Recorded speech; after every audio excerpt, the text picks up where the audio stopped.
Get a whole baked potato and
A year ago, we started a little show called The Collectors Club, and YouTube exploded with excitement. Every month, we made sure to bring you a unique episode with a unique theme, all about things that we happen to love in the Collectors Club. And we also brought in guests to show us their great collectibles. Always looking for fresh perspectives, we added a second monthly stream sharing movie recommendations to each other. And when 3 members just wasn't quite enough, they scoured the YouTube to find an incredible 4th member for the group. But they wound up with me anyways. And after getting amazing feedback from our fans, it is now time for Season 2. We promise this season will be way better than Season 1. Season 2 has a lot in store. We have lots of surprises in store, not only for our viewers, but each other as well. Just be sure to watch us with the lights on, because things can get pretty scary at night. Oh, and one more thing. Live from YouTube, Saturday night.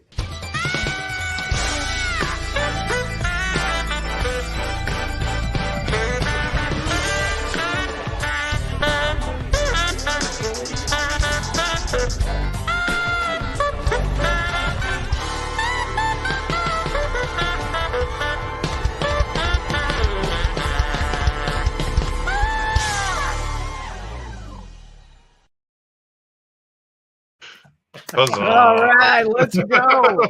Let's go. How's it going, my faithful cast members? It is going good. What a heck of a way to kick in Season 2 with that intro. Right? Yeah. Now I'm angry at next month. You know, our thing, you guys, is Season 2. We wanted to amp it up, try to freshen things up for you, take new angles, new directions. We have no clue what that means, but we know things are in store. So some changes or some new looks and good stuff like that. And we hope to kind of start a little of that tonight. For example, we're not going to go nuts on collectibles, mostly because we hardly have any. There's mine right there, Wayne and Garth Funko Pops. That's that's it. So, Derek, what you drinking out of? I have my Wayne's World glass. Wait. Let's see it. Wait. What do you got there? The Wayne's World Wayne's glass. World. And I have a Norm Macdonald cancer glass to give his family money when he passed away. Does collectibles go into? I do have myself a signed Lonely Island album. That's cool. Hey, that's good. That's great. Album too. That's about what I can offer to SNL collectibles. And that's it. That's all we got. Appreciate it. But yeah, this is a fun night. This comes off of our recommendation episode, which was tons of fun. I had a good time with all those. How about you guys? How was your time with your recommendations? I liked other people's more than mine, but they were all fun to watch. I watched Strays. That was not great. And that's all that needs to be said. That was the end. And Mike's like, oh no, yeah, it sucks. I just thought I'd give it to you. I'm like, oh my God. I hated it. So I thought you would hate it too. Or I thought you would love it. Tim's like, all right, look, next time, no suck. I appreciate the logic though.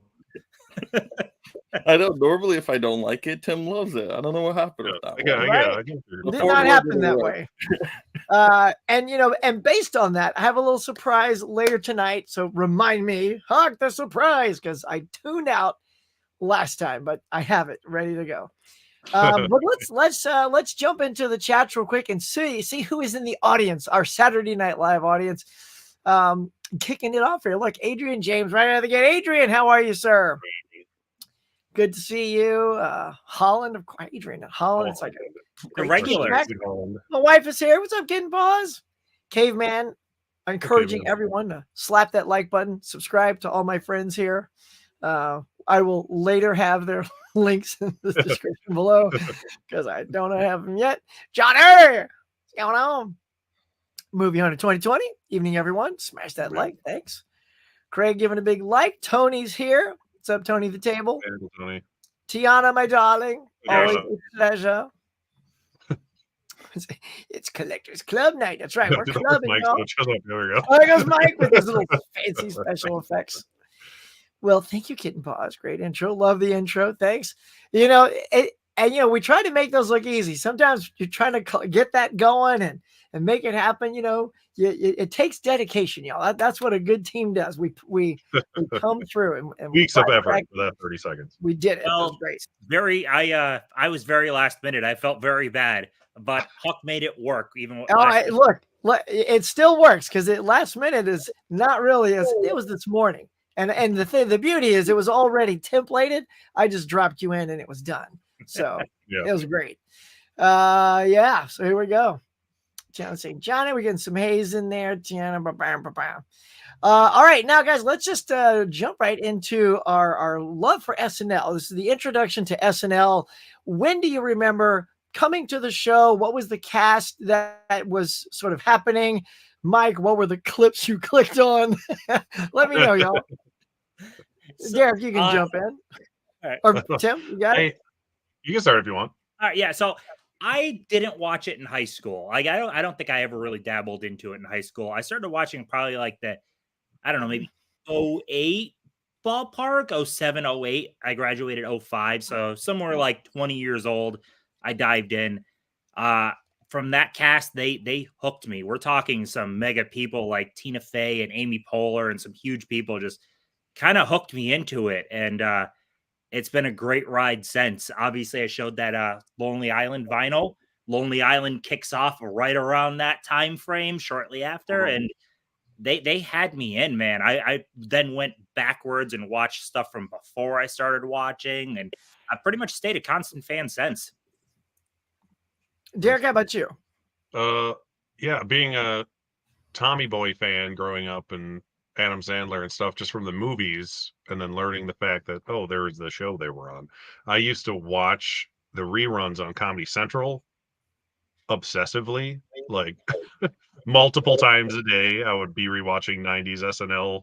It was nice because they shortened them from 98 minutes to an hour, so they kind of trimmed all the fat and gave you all the good stuff. So I used to watch it that way constantly.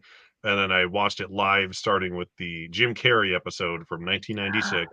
Nice. Which we'll get into later in more depth, but probably still my favorite all-time episode of SNL for Jim Carrey loving reasons. Yeah, I can't wait. From there, I started taping each episode, and I'd rewatch it over and over and over. So I got crap in here from around 1997 in the back of my brain that'll never go away just from that show. So yeah, I've been watching it since. Yeah, those are great. Oh, yeah.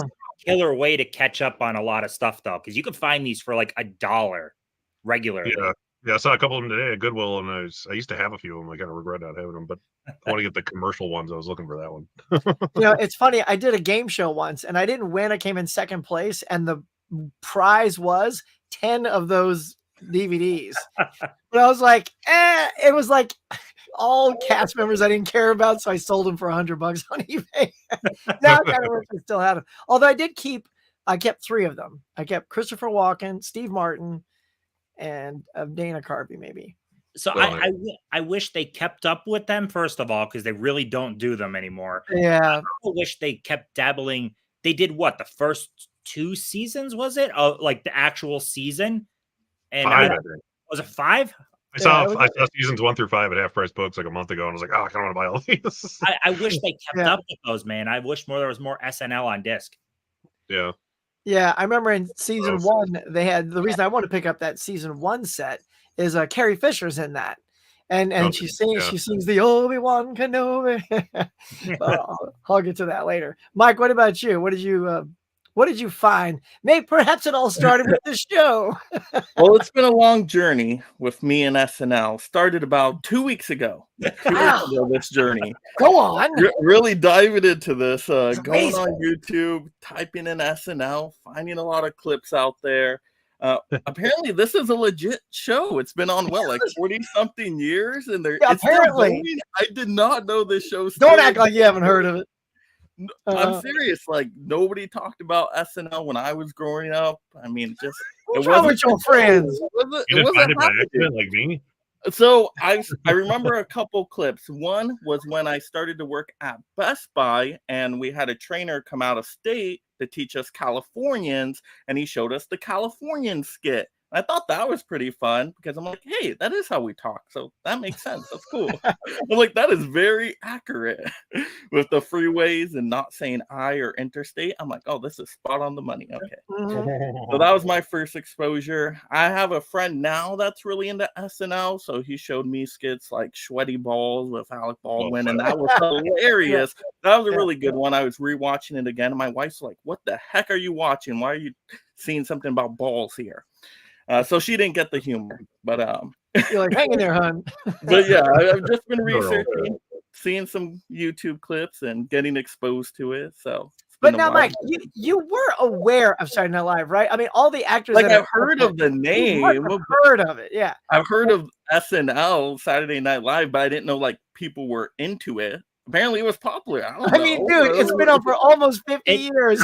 50 years next year, yeah. I can't wait to see what's special. It's literally it's kickstarted like major careers for a lot of people. Okay, well, probably a lot of stuff you love. All right, well, I'm a movie person, and on Saturday nights, I'm guessing that's when this show is, right? Saturday night? Yes. You nailed it. Well, I was at the movie theaters on Saturday night. Okay, I was not watching TV, so you know what's funny? We're watching this on we're on YouTube right now. I don't know about you guys. I don't actually watch it on Saturday night. Oh, I don't. I watch the show through YouTube. They put all of the clips of every episode up afterward, and I just watch the entire episode through the clips. I literally don't watch it Saturday night. Yep, that's how I do it now too. And it also saves you because if the episode was terrible and you hear about it, you just don't watch it. But like recently when Ryan Gosling was on Beavis and Butthead, oh my God, right? Like that thing exploded over 12, probably 13 million views by now. Yep. That thing is hilarious. It's so good. No view from me. I mean, I still need to watch that one now, but I haven't seen that one. Well, how about 30 seconds? Night. Put it all the homework. All the homework you just did.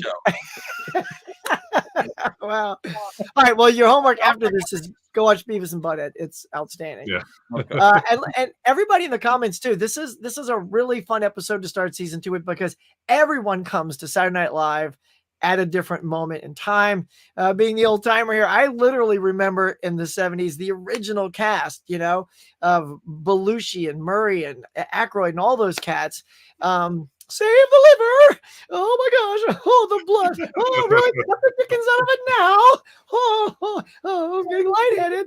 I mean, like, so in case you don't know what that is, he's Julia Childs and he's doing this whole routine where he's cutting things up and he cuts his thumb during the preparation of this dish. And his thumb just, I mean, it gushes way more than anything would. I mean, and it's just getting everywhere. I mean, you can tell there must be some dude pumping blood. If you guys haven't seen it, go look at the Dan Aykroyd, Julia Childs. Yeah, Dan Aykroyd right now. Oh my God, it's so good.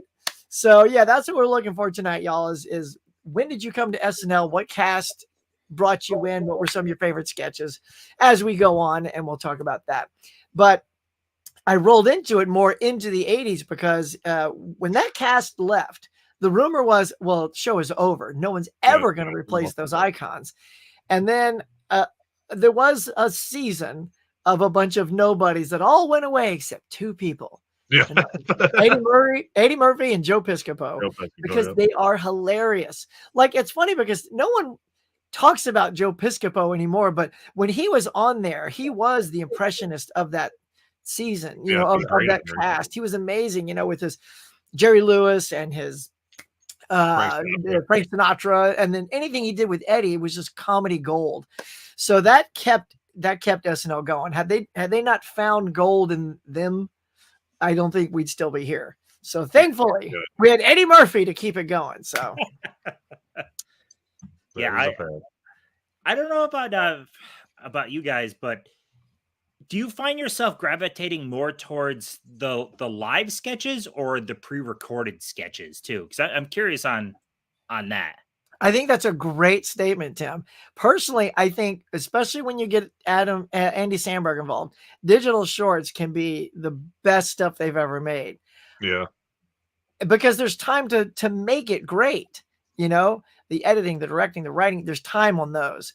Yeah. But a good live sketch can also be the bee's knees. It'd be so good. I don't think there's as many. I think that's why when you get that Beavis and Butthead, it's like, oh my God, it's so funny. Like I watched it like 3 times. Yeah. But digital shorts, we'll get to those. I love them. I've always found the pre-recorded stuff to be more rewatchably funny, I think. Corey's here. I thought it was all live. Now I'm even more disappointed. They gotta take a piss break once in a while. Mm-hmm. You could generally tell with the framing of everything what's pre-recorded and what's not. Like the or the live stuff, they're generally just staying to one stage. Mm-hmm. Land Shark. Oh my God. Land Shark. Candygram. Bro, Land Shark. Oh my God. That caveman. That's so good. Game has the Trivial Pursuit game I found today has a Land Shark piece on it. Land Shark is so funny. And Mike, you didn't see anything Land Shark, right? I have no idea what you're talking about. It's a skit to capitalize off of Jaws, but the shark knocks on doors. Delivering telegrams so you'll open the door and then he just eats you. Chevy Chase does a Land Shark. Yeah, it's so good. It's so good. Sarah's here. Hello, Sarah. Welcome. Moving on, it's like sweaty balls and I'm like, there's so many of those, and I can't remember any of them besides sweaty balls. Yeah. That's the best one. So all right, that's cool. Let me just put a little tag in this here. So Craig, you also saw the original cast. There you go. See, there's some oldies out there. Craig, I will be getting to this momentarily. Tiana, darling. Oh my goodness, look at you. 4 favorite guys. Thank you so much. Mike, give me that love. Hit it. Boom. Fancy future computer. For you, dear. Thank you so much for your generosity. You're the best audience member ever on the planet. All right, let's just keep it rolling. So, all right, so that's our introduction. And now we're going to give you, ladies and gentlemen, your hosts. And what we've decided to do in this one, just to keep things fresh and different, we're going to go around and pick like 2 or 3 hosts throughout time that have really stood out for us, maybe did some great sketches, appearances, memorable moments, stuff like that. We'll back it around. Mike, who have you researched as your favorite hosts? All right. Well, first I learned that the celebrity hosts are different than the cast members. I did not know that before yesterday. So that's pretty cool to find out. All right.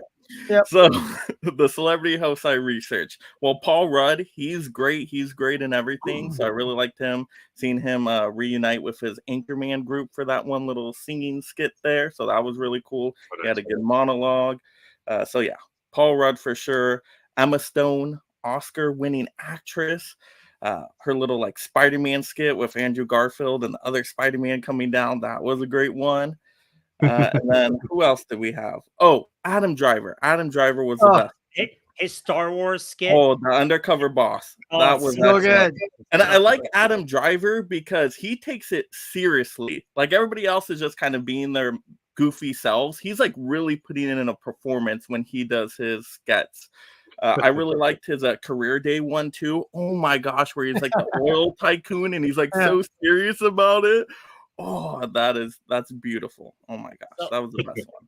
If you want to see a great skit for someone taking it seriously, it's a pre-recorded one. You mentioned Emma Stone. She does this great skit where she's an aspiring actress and she goes to a house and she's a bit part character in a gay porno and she's trying to get into character. I did see that one. Yeah, really That's is. awesome. That was pretty surprising. I'm like, That was oh, great. Emma Stone is going there. I didn't expect that from her, but I mean, after Poor Things, I should have. Right. Almost You cut know, off at that's where it all came from, I guess. Now, what I love that you also, by picking Adam Driver, one, that is one of those live sketches that's as good as a pre-recorded sketch. I Yeah. mean, the timing and the writing and all those other guys, like, no, it's him. Come on, man. Like, it's so funny.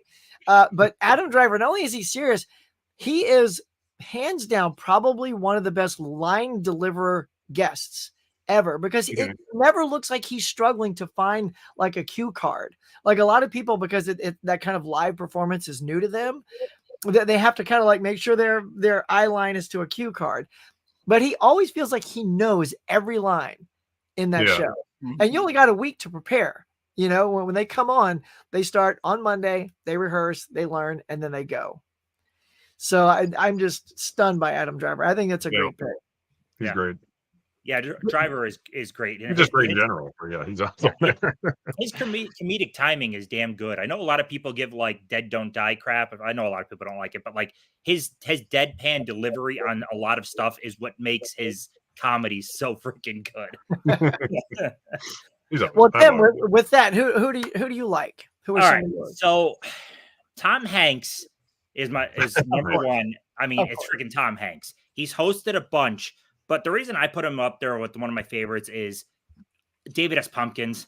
David S. Pumpkins. Any questions? Everybody's like, yeah. So, Mike, did you see any of the David S. Pumpkins stuff? No. All right. This is more gold for you to watch when you're done. Okay. You're gonna watch it. So Land Shark, David S. Pumpkins. All right. Yep. He's been in it's been like 4 skits at least now, I think, right? Like he pops every up. time he's on, he does it. Yeah. He did it pretty recently too. Yeah. But it's a theme park where they're going like potentially up the elevator and there's scary scenes. This is so good. The elevator opens up and it's just him dressed in a pumpkin suit, like a suit with just a bunch of pumpkins, and he's dancing and he has 2 skeleton people and he just any questions, and the people are like, what do you mean? Yes, a lot of questions. Who is that? Yeah, and then the door closes, right? Showing back up. It's so freaking good. So David S. Pumpkins alone put Tom Hanks on there. Also, Justin Timberlake. Timberlake's comedic timing is perfect, and his work especially with The Lonely Island, Dick in a Box, and Mother Lover. Come on with that. Mike, you saw Dick in a Box. Come on, tell us you saw Dick in a Box. Mother Lover is great too. I forgot about that. I would tell you to turn your camera off, go watch it, and then come back. This is so good.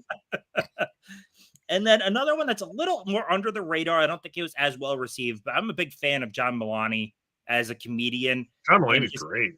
Yeah. His comedic sensibilities fit in perfectly with SNL. I'd love to see him come back and host more. So yeah, he's someone, whenever I see his name attached, I'm in. Yeah. He used to write for him though, too. Yeah. So he fits there perfectly. I love my favorite thing with Tom Hanks recently, like 20 years ago, was the digital short he did with Sandberg where they were like, Right Said Fred. Do you remember that one, Tim? Vaguely. Now I gotta watch for my shirt spoof, but it was just them complaining about people torturing their testicles the whole time. And you need to watch it. It's so stupid. Yeah. I love that one. Well, Derek, how about you? Well, as I mentioned before, I'll start with the Jim Carrey episode. It was the one that got me literally watching it for the first time live, at least. And I taped it, rewatched it a million times. He was the best at the Roxbury sketch. He made it the best. The weight loss sketch with him and Will Ferrell, where he was just pumping people full of speed while wearing vibrating heat beads. The Ride the Snake sketch is amazing. And the hot tub lifeguard, classic. Oh God, him and Will Ferrell in that that episode is just amazing, and everything is hilarious. And he was only on it he's been on it once since, I think, but that episode is flash in a pan amazing. And it was when Cable Guy came out, so if that dates it. Alec Baldwin is a staple. He's always been amazing. Even when he's not hosting, he comes back as Donald Trump, and it's amazing. The Sweaty Ball sketch is Alec Baldwin. The Canteen Boy sketch is Alec Baldwin. He's always funny. He's hosted it with Martin Short, or Steve Martin, I think, before. But yeah, the only other two I really wanted to mention were I want to mention George Carlin because he hosted the very first episode First of episode, yeah. SNL. And if you haven't watched the first episode of SNL, it's very different. Very, It's yeah. really like a stand-up special with George Carlin with some bands, and then the Yeah. cast does like 2 skits, and they are all Chevy Chase, which is why he got so popular. So it's kind of weird how that worked out. So luckily George Carlin was on the first episode. And I just wanted to mention the weird fun fact of Eddie Murphy hosting, being the only person who ever hosted the show while he was still a cast member. Because it was when Beverly Hills Cop came out, I think. That's an Because he interesting. was so famous in like 1983 when he was just getting off SNL that he hosted the show. And the cast members had to hate him so much for I know, right? it. Did you know they have been bringing people back like immediately the next season after they're gone, though. Yeah. Yeah, but not while they're on it. That's so weird. I know that. Yeah. It's going to be weird because you're coming back on while your cast is still there. Yeah. Some of them, but yeah, Eddie's still being there. It's so funny. We have Caprice here.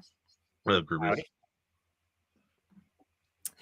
yeah, I love that Jim Carrey sketch when he was with the remember the night at the Roxbury, Oh my God, yeah.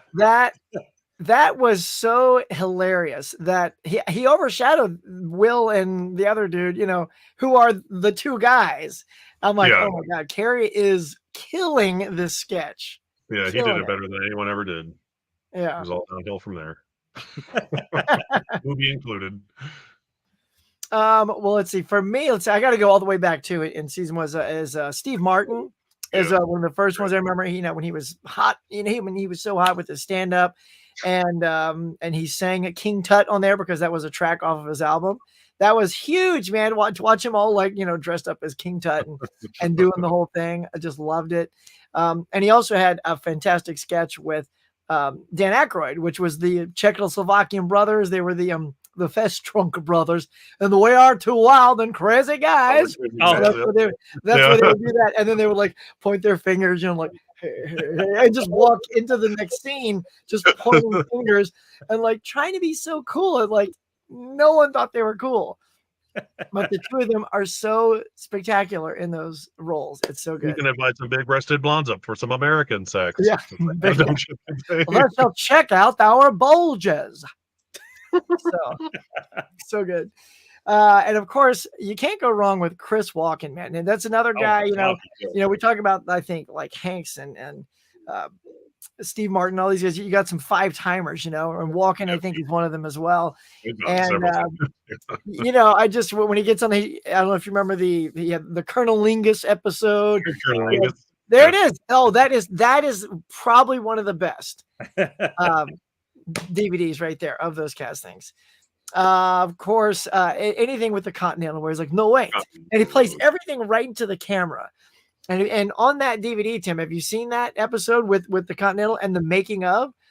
It's fascinating to watch how they shoot it, which is the cameraman he's the one wearing the glove. Yeah, he's like a woman. Yeah. So when the woman's hand comes out, it's the cameraman. Yeah. So he's got to hold the camera and do the hand right in front of the lens because you can't, no way you're going to get a girl next to you. And I'm like, and how does he remember all that dialogue right into the lens? And there's a little tiny flip card, cue cards attached to the top of the camera. And there's a guy that walks along and he flips the cards over as they go. So it's like, so Walken is never off cue. And so all he has to do is play and, to the camera, make love to the camera. But the combos, they really cheese your hunger away. Wait, because it's something I said, and he puts his body against the door. Don't leave. He's such a sleazebag. And then of course, who can forget the more cowbell? Oh God, there's more cowbell. Fantastic sketch. I mean, that is legendary. Watching Will just go to town on the cowbell. We might come back to that sketch too. But the rest of the Blue Oyster Cult is like, what the heck is with this cowbell? Yeah. Exactly. Oh my God. And very subtly so. So my third one was somebody like, so it's William Shatner. And the reason I picked Shatner is because he did something on that has literally still followed him, which is there's this great, it's, Dana Carvey's out there and, all they're dressed as, Star Trek nerd fans, I grok Spock, horrible ears and all that. And they're all asking Shatner these really absurd questions that he would never know. Like, in episode blah, blah, blah, do you remember with it? And he goes, guys, I mean, for God's sake, look at yourselves. I mean, does anybody here have a girlfriend? And like, no one raises their hand. They all look ashamed. And he's like, for Christ's sake, it's just a show I did for 3 seasons for a lark. And get a life. And he tells the entire audience to get a life. And they all look just stunned. And then his manager comes up, no, Bill, you can't say get a life. This is your bread and butter. You got to sweet talk him. And he goes, and then he comes back out of it. Of course, I was being the evil Kirk from The Enemy Within. And they're like, oh, yeah. Then they instantly love Shatner again. I'm like, oh, my God, he's killing it when it comes to that thing that he's part of, which is almost a little bit of that Galaxy Quest stuff that you get later on. And of course, there was a Restaurant Enterprise where Dana Carvey comes on as Khan, and Khan is the health inspector who checks out, that the restaurant isn't up to snuff. That's awesome. Oh my God. Yeah. If you haven't seen it, it's so good. So for those little lasting impressions, I do remember the convention one though. That one's hilarious. Yeah. I mean, it's still like so quotable, the get a life, I think he's still chasing that.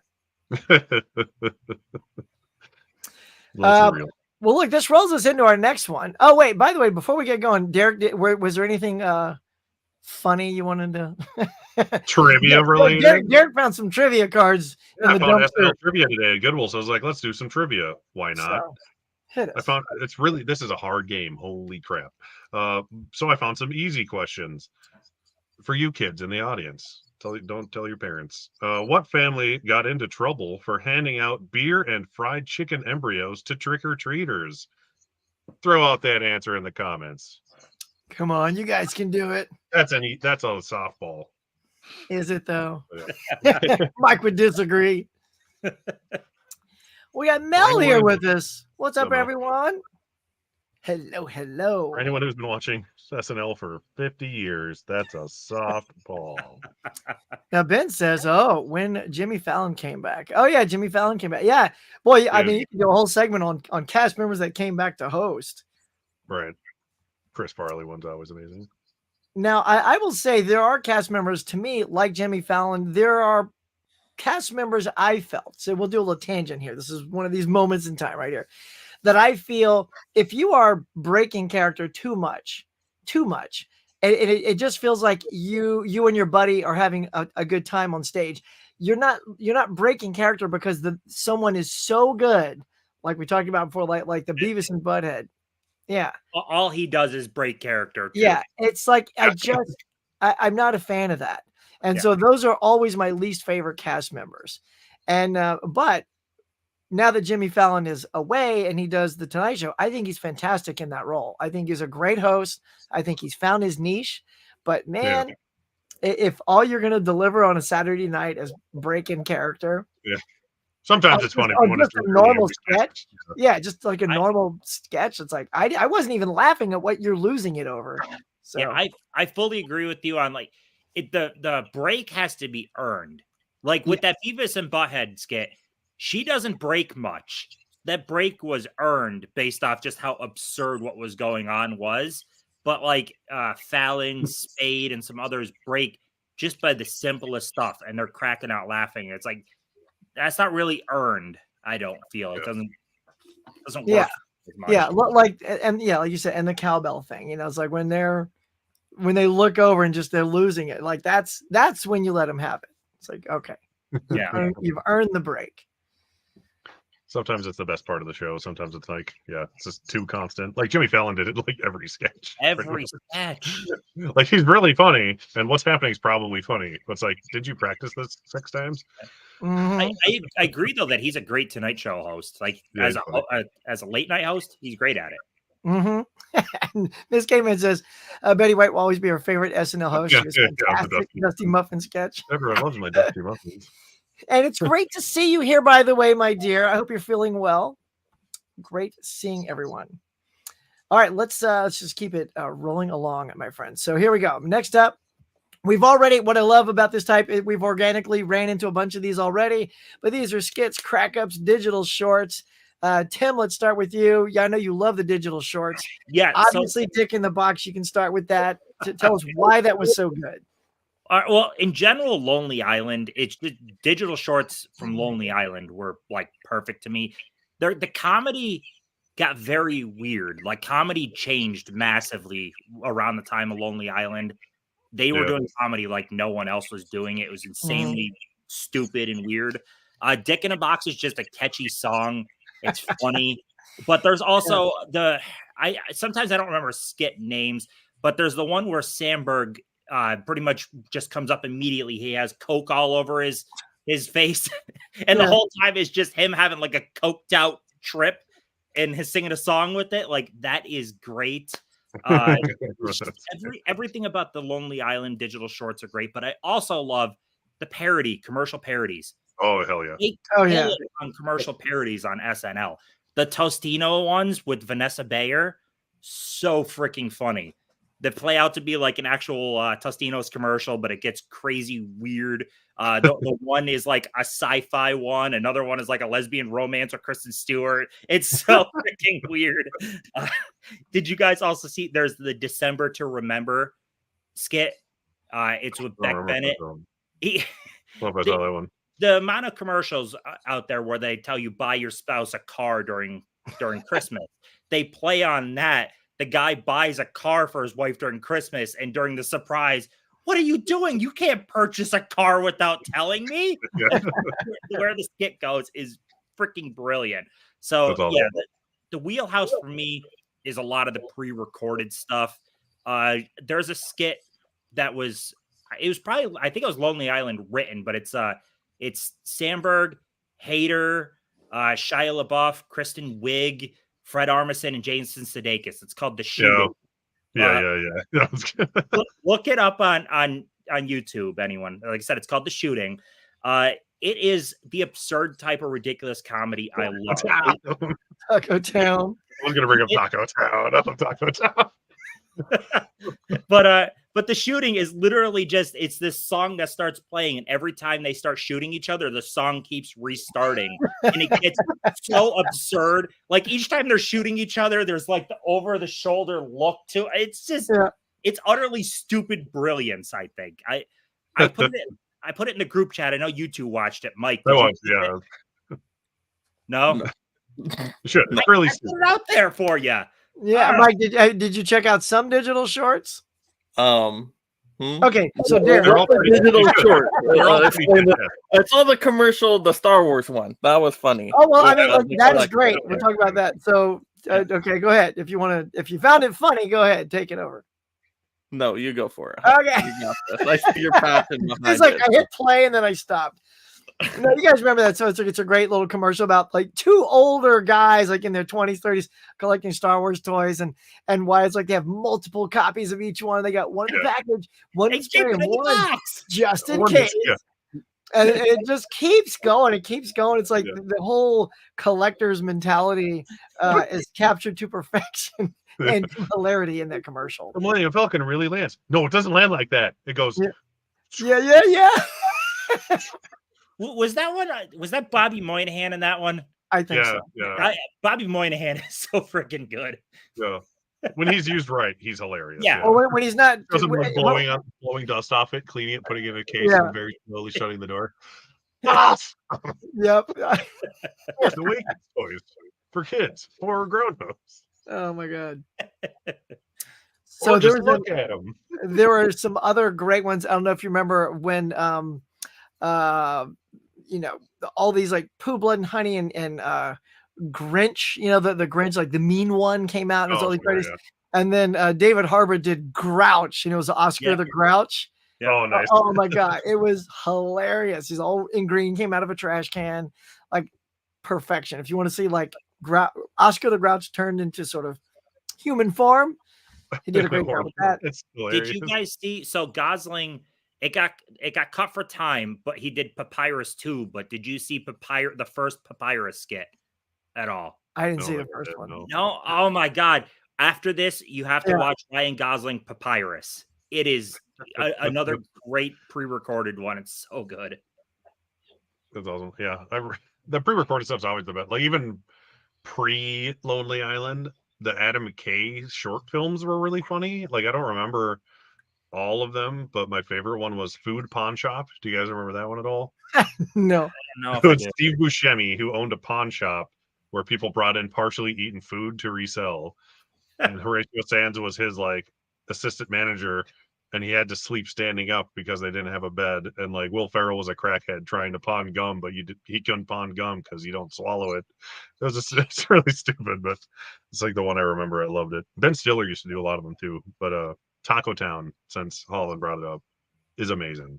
It's just a commercial for a place called Taco Town. And it's like a Taco Bell commercial where it's like, it's a taco inside another taco.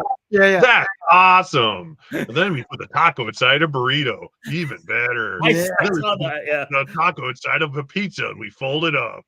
Yeah. Pizza inside of a taco. That's what I call a taco. Did Then we you put it guys- into a 5-gallon tote bag and fill it with chunky sauce. Oh yeah. But there's a moment like when they start to get disgusted and they're like, yeah. It's like now they're not into it anymore. It's one of those great sketches. It keeps going until it's overstayed its welcome, and then it's at its peak of hilarity. Yeah. Have you guys seen the Almost Pizza skit? Oh, it sounds familiar, but yeah, I don't remember. Yeah, Almost Pizza. Bill Hader, Kristen Wiig. It's like a DiGiorno's ripoff, but the pizza is like completely fake and kind of like an alien or some shit. It's absolutely wild. Bill Hader is so on point on that. Bill Hader's great. Yeah, and again, if you guys are have sketches that pop into your head, let us know in the comments. We can talk about it. And also way back, talk about some shorts before their digital shorts before their time. The original stuff you had Mr. Bill. Oh no, Mr. Bill! Oh, yeah. And it was like this little clay guy, and it wasn't even claymation. It was literally just like a Play-Doh guy. And he was like, oh no, and he would always get like run over or killed or squashed or something at the end of every sketch. And similarly, Toonces the driving cat. Oh no, Toonces! No, you guys remember Toonces? And the cat would always drive off the cliff. Same car, same cliff, same explosion, all the time. Forgot about that. That's so good. Albert Brooks did those too. They were pretty good back in the 80s. He had short film, like pre-recorded short films he'd do. But there was something. Most of my favorite things were pre-recorded stuff. Like I wrote down a few besides the ones I said. Home Security Dummy. Do you remember that one? Yeah. Where it's like just a scary dummy you put outside your house as home security so people don't rob your house. So there's just like a guy already burglarizing your house, and then there's like a clown with a chainsaw who's naked. It just like gets weirder and weirder as it goes. John Hamm's John Hamm. What I remember that one? Where it's toilet paper ham for the bathroom. He's like, you might think that I'm on this commercial because my name's John Hamm, but it's not because mine's spelled different. Mine has no H and it has 2 M's. Oh god, that's amazing. And robot insurance. That's might be my all-time favorite commercial. Robot insurance. There was back in the day another very like people kind of forget, but in that first season, maybe the second, but I know the first, Jim Henson had shorts. And it was the Jim Henson puppets. And one was like, they were almost like Dark Crystal looking things. And they would always and they'd have these sketches with Jim Henson puppets. Has anybody seen any of those? No. I don't know if I've seen them, but yeah, I knew Jim Henson was on the show. We've heard a couple of those. That's a fascinating thing that at one point Jim Henson was a recurring contributor to Saturday Night Live. It's fascinating. Yeah. They weren't a little movie that's coming out. Yeah, they weren't super funny, but they were very interesting. Jim Henson's so cool. I was just ambiguously gay duo. Ambiguously gay duo was great. That's funny. Right on. All right. Any other sketches before we move on? And Derek digs up another burning question that I'll be here all day. I don't know if it got answered yet. Yeah. So, what was the answer to the previous question? Well, the question was, let me just repeat it here. What family got in trouble for handing out beer and fried chicken embryos to trick-or-treaters? That was obviously the Coneheads. Coneheads, for sure. Right, Mike? Coneheads. It's a movie. You should know it. I like the movie. Yeah, you okay over there, Mike?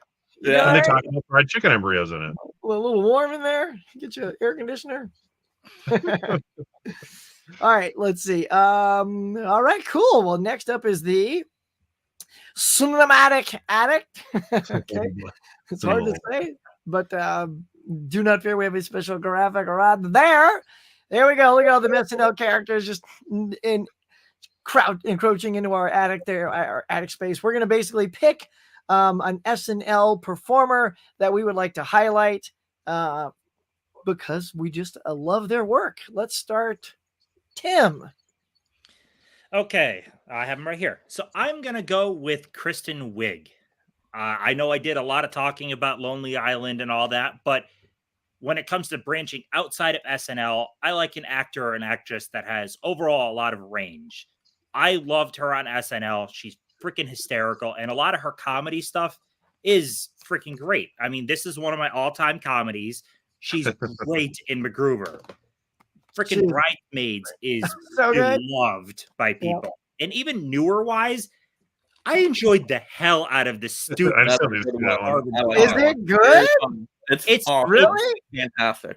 It's insanely dumb, which is why it's great. Okay. But when you go outside of that, she has a lot of dark comedy, dramedy type of roles, like indie roles. The Skeleton Twins with Bill Hader, but it's not a straight up comedy. And she has some other stuff that branches. And then even she has a pretty sizable role in The Martian. Not a it was nominated as a comedy. Best picture comedy. What are you talking about? Oh my god, exactly. So stupid. But she has a lot of range.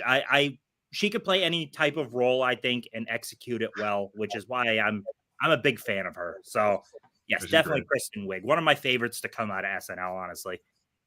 Yeah, I think she's got really good dramatic chops for sure. Mm-hmm. And look, even say what you will, it was not a huge hit or a fan favorite, but she was quite good in Wonder Woman 84. Like her scene. I did not see it, but yeah. Yeah, she's fine in that. She was horrible. Quite good. Yeah, I wish you wanted there to be more, but there you go. She was a B villain, so that was a problem. Mike, what did you think of Kristen Wiig in Wonder Woman 84? Underdeveloped character. It was just how it was written. Like, she should not have been in the movie. Yeah, they didn't do enough with that villain. Well, or not have Max Lord in the movie and have more of her. No, Max Lord was the heart and soul of the movie. Heart, soul. Come on, the machine. He has a great character arc at the end where he, like, with the son, they're like, "Oh, yay, we're family." No, okay. I couldn't care less about what you're talking about. Cool. All right, let's roll in there. Mike, tell us who you got. All right, so I will be going over Adam Sandler, the Sandman. You talk about range here, Tim. Look at this guy. Look at that range just on his face. You can tell this is a great actor right here. But I was researching him, and he started on SNL in 1990, but he only did 5 seasons because apparently NBC executives fired him. What the heck? They got rid of him along with Chris Farley, so that was a little shocking. But the joke's kind of on them because then he did some amazing movies, got tons of box office. You talk Billy Madison, Happy Gilmore, Big Daddy, all these great comedies that he just super excelled in. Little Nicky, one of my personal favorites right there. And then he even has range doing drama, right? You talk about all this drama stuff with getting into Spanglish. Uncut Gems, one of my favorite movies of all time, which he should have been nominated for and should have won Best Actor. So that's a shame. But I mean, you think of a great comedian that can also do other stuff. Adam Sandler, amazing. Oh, and then just on SNL, you talk about him with all the songs he did, just playing the guitar, the Lunch Lady song, Sloppy Sloppy Joe, Sloppy Sloppy, right? With Charlie, like having that. Oh my gosh, that was fantastic. Him as Canteen Boy was hilarious. When he came back and he hosted in the monologue, that was awesome. And he did the Chris Farley tribute song, like so heartwarming. That was pretty great. He was just great. Great on SNL. Great in movie. Well, not anymore. The Netflix stuff sucks. Get rid of that stuff. Let's go back to the old ways. But other than the new stuff, fantastic. I definitely agree he has range. I like Sandler, and my gosh, Billy Madison, Happy Gilmore, so freaking good. My main thing is I wish he utilized his range more. He shows these moments where he's like, I can legit act. And then he kind of bails on it for like 5 or 10 years to do a bunch of trash. Yeah. And I'm going to try it again to be serious. And then he just kind of keeps going back and forth. I just wish he would kind of, I don't know. It's kind of like Will Ferrell. Will Ferrell does the same thing. He knows. I don't think we're gonna get much more from Sandler serious wise. I feel like Netflix just has their hooks into him, and he's just gonna be doing those straight to Netflix comedies. And I'm just like, no. But I mean, he's making the money, so I can't blame him. I would do the same thing. Starting out of money nowadays, it's crazy. Did you touch on Punch Drunk Love? Like that's a good from him. Great. But after he does that, he does pretty much a bunch of trash afterward too. Jack and Jill. Crap for 17 years, and he comes out with Uncut Gems. Murder Mystery. Murder Mystery 2. They can't all be winners, kid. What's it? Bat's Mitzvah, right? I didn't even see that one. How terrible was that one? TV Halloween. Oh, that Bat Mitzvah one. Wasn't he in that a little bit as the dad? The animated movie, 8 Crazy Nights? No, that the one that just came out on Netflix not too long ago. Didn't it come out? It was his daughter in it. Yeah, like his daughter was. I heard about that.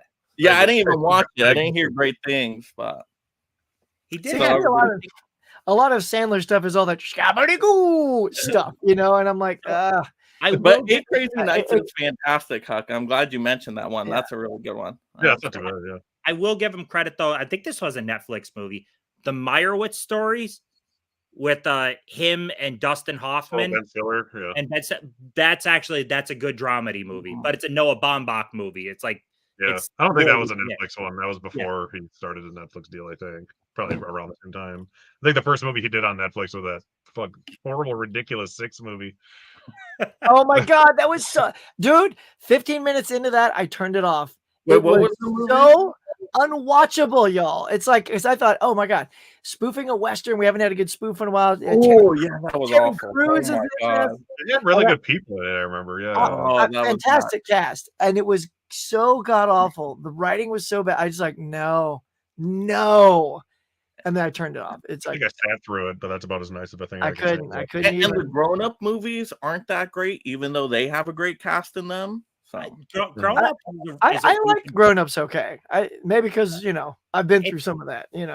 It's a reason for a bunch of friends. That's all it is. It's a bunch of friends getting together to make movies. So all of Adam Sandler's movies are him on vacation making a movie.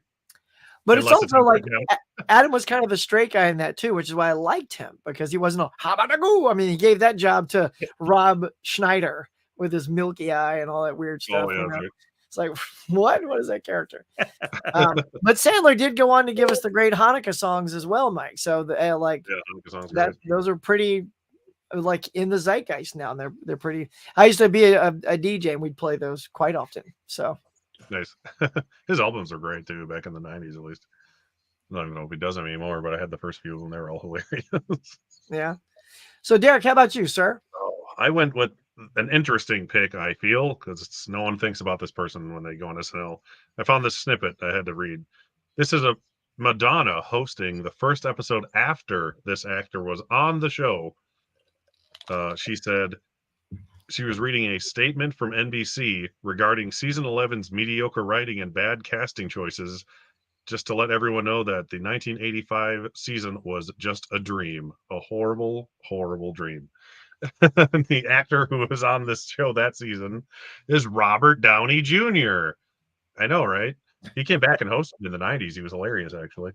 He was on SNL for season 11 for a whopping 17 episodes.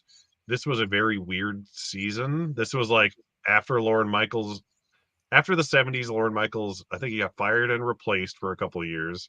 And then in 1985, he came back because the show wasn't doing that good. And he replaced the cast with like well-known or better-known actors, but none of them were great at live comedy, and they had like no background in it whatsoever. So it was a horrible choice on his part. He's made a few, but as I found the cast too, because it's great actors who were on the show in this time. Joan Cusack, Bobby Jr., Nora Dunn, Anthony Michael Hall. So you got the John Hughes boys in there. John Lovitz, who was like the only good one. Dennis Miller, Randy Quaid for some reason, Terry Sweeney, and For some Demetra reason. Vance, and Al Franklin popped in on there, and Damon Wayans was on that season until he got fired for the one sketch he was on, and he made a really gay voice, like effeminate voice, and Lauren Michaels fired him on the spot. It was kind of funny.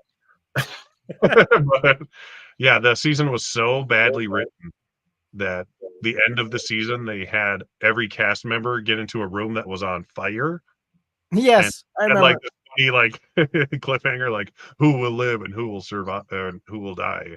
And John Lovitz is about to go in the room, and Lauren Exactly. Michaels, you go outside the other way. Lauren, come here. John Lovitz is the only one who's not in the burning room because he's Right, going he back. escorts him like out a back door, Yeah. right? He's like, Lovitz, follow me. Lovitz is amazing. Yeah. But yeah, so Robert Downey Jr. was like the biggest waste of potential on SNL, which is just funny because he had already had a career for 15 years in acting before that, and then obviously he exploded in fame after that, and he is officially the only SNL cast member to win an Oscar for acting, which is cool as of this year for Oppenheimer of all things, you know. But yeah, he came back. He did Chaplin. He did So good in Chaplin, by the way. Chaplin is amazing. I love Sherlock Heart and Holmes. Souls is great. Yeah, Sherlock Holmes. Yeah. Sherlock Holmes is fun. Yeah, Iron Man, obviously, he's like the king of the MCU, and he was on SNL apparently. Just no one cares. I just thought it's an interesting pick I like because how you dug deep for a one-timer. it's like he's literally the least. It's the low point of his career, and I'm including his prison No, sentence. Doolittle was pretty low. Yeah, Doolittle. Yeah, it goes like Doolittle, prison sentence, SNL season. Prison sentence. Who watched Doolittle bomb though in his jacuzzi full of freaking millions of dollars? Exactly.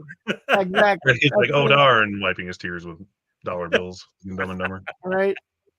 Yeah, it's just He was voted the least funny person in SNL history on a thing I read online. I'm like, Really? yeah, that's probably true because that has to be that bad of a season to make Robert Downey Jr. not funny. Not funny. I mean, you know, if it was bad writing that season, he may have had Yeah. nothing funny to do. And Yeah, Writing is a massive part of all of this, though. There's Yeah. only so much that the actors can actually do if the material's just not there. The writing room is so key to all of this. well, and a lot of times too, like if the actors are also supposed to be writers, but not all of them are great writers. So the actors try to lean towards the good writers and say, hey, can you write me something, so there becomes a lot of a behind the scenes thing of people trying to create bonds, so that they can get, but sometimes you don't get that because, oh, okay, this actor is much more popular, so I have to write for that person. So I'll put you in it, but you're not going to be the lead. I was watching a behind the scenes thing about the writing because of watching about Steven Seagal being on it. Right. That the host is just as much of a part on like, hey, this is what I can do well. This is the type of skit I think will work. And like Seagal didn't work with anybody. He wanted to be the tough guy in every single skit. Yeah. So when the host just doesn't work with people, it's going to be a trash episode. Yeah. Did you watch Seagal's skits? They're terrible. Oh yeah, it's a pretty bad episode. Yeah. I want to see it. When was it? Like when he was sort of popular in the early. Oh 90s? yeah. At his height when he was like, Under Siege time. Yeah. That sounds about right. I've probably seen that one more than once on Comedy Central on repeat. In fact, if you want to see a funny Steven Seagal, watch Mad TV. Yeah, and Will Sasso doing. What are you gonna do? No, you did. Too bad. Oh my god, it's like Sasso's Steven Seagal is what Steven should have been. Yeah, I remember the one where they were talking about widescreen, and he was like, "I want the shot in the widest screen possible," and it was like this thin strip, like on the TV screen, just so you can see everything in the room, just killing everyone by breaking their necks instantly. Oh, brilliant! All right, well, I will jump into it. My person, of course, is no stranger to anybody. I picked Eddie Murphy, of course, Eddie Murphy. This was my wheelhouse with Eddie in the 80s. Him and Joe Piscopo, man, for me, every time they came on screen, it was gold. I couldn't wait to see what those two, especially when they were, Stevie Wonder and Frank Yeah, Sinatra, you know, Ebony and Ivory. If you haven't seen the Ebony and Ivory stuff, God, it's so you get why Eddie had such magic, you know. And I was kind of stunned that Joe didn't have a little bit more, but I guess after he left SNL, you kind of saw that was where his skill set was. He didn't seem to have a lot of charm in the movies that got people, like, he was decent to sometimes good in a lot of his movies, but he just didn't have that secret sauce that Eddie had outside. I mean, look, when Eddie was, Daddy, I know you love that. But when Eddie was still on the show, his first movie is 48 Hours with Nick Nolte. And that it was so good. 40 Hours, then Trading Places right after that.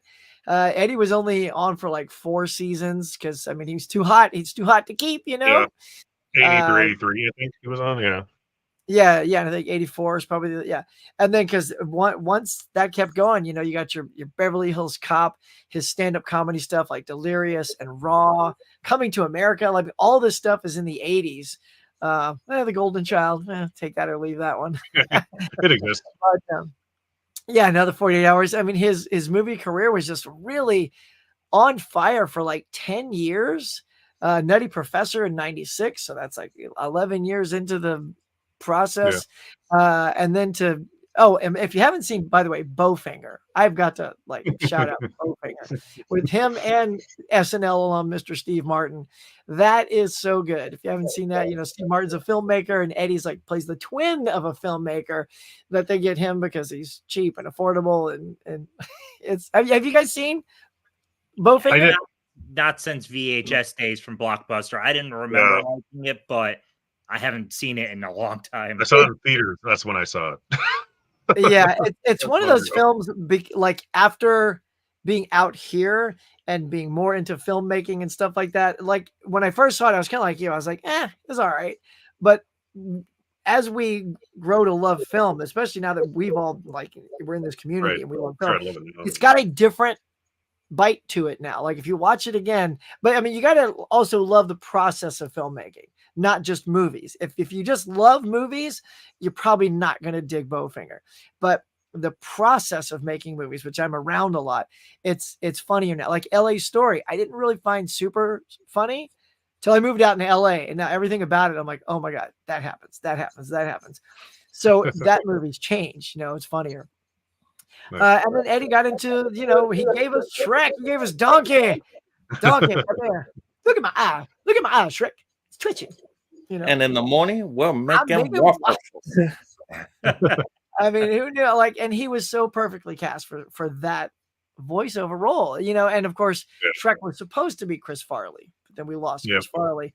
And then Mike Myers. I mean, he's perfect. I'm sure Farley. It's funny because I'd love to hear Farley's voice, you know, in that ogre, because physically I feel like he's sort of modeled after Chris Farley. I've heard, you can hear clips of his like voice recordings. I think I've heard a test footage of it before. It's just Chris Farley. So Mike Myers added something else to it that I think, you know, it worked for him. Oh yeah. Of course, he had to throw an accent in there. And I love that Eddie finally got to the point where he almost got an Oscar playing Jimmy Early in Dreamgirls. He was phenomenal. If you haven't seen Dreamgirls, guys, or anybody, you should have one. Fantastic. And he was nominated. I really thought he was going to win. Like I had my ballot filled out with him. And I don't know, Derek, maybe you'll know, but like 2 weeks before the Oscars, Norbit came out. Norbit ruined everything. And it reminded everybody that Eddie does that kind of stuff. And I was like, oh, shoot. I hope that's not what. And I feel like that's what did it. I feel like, he's not quite as good as we think. Because a combination of that and really a comedian, because there's because he's. I mean, Norbit got nominated for makeup, so it's not like they didn't. You know, that's something. Yeah. It was Rick Baker. Oh yeah, Rick Baker's phenomenal. But Alan Arkin had to win his "I'm Old" Oscar, but he's amazing too, so I'm not complaining. I'm old Oscar. But wasn't that for Juno though? He won for Little Miss Sunshine.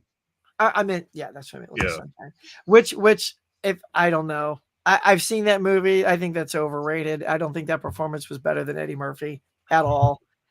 Tim, like you it a lot. disagree? Tim, you love it. I love Little Miss Sunshine. I love Yeah, it. yeah. I like it a lot, yeah. But yeah, Eddie probably should have won, honestly, or at least he was equally deserving at worst.